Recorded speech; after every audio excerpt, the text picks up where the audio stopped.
திருநெல்வேலி பாராளுமன்ற தொகுதி உட்பட பார்க்குறோம். திருநெல்வேலி பாராளுமன்ற தொகுதி உள்ள பார்த்தீங்கன்னா ஆலங்குளம், திருநெல்வேலி, அம்பாசமுத்திரம், பாளையங்கோட்டை, நாங்குநேரி, ராதாபுரம் அப்படின்னு 6 சட்டமன்ற தொகுதிகள் இருக்குது. அதில் 6ல் பார்த்தீங்கன்னா 3 அதிமுக கூட்டணி ஜெயிச்சிருந்துச்சு, 3 வந்து திமுக கூட்டணி ஜெயிச்சிருந்துச்சு. அது 2021 கடந்த முறை சட்டமன்ற உறுப்பினர்.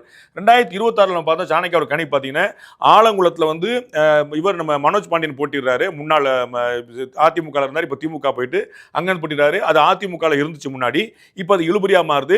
திருநெல்வேலியில வந்து பாஜகவுடைய மாநில தலைவர் திரு நயினார் நாகேந்திரன் போட்டிக்கிட்டு இருந்தாரு. அவர் தான் அங்க ஜெயிச்சிருந்தாரு. இந்த முறை அவங்க கூட்டணி ஜெயிக்க வாய்ப்பு. அவர் வந்து சாத்தூர் தொகுதி மாறிட்டாரு.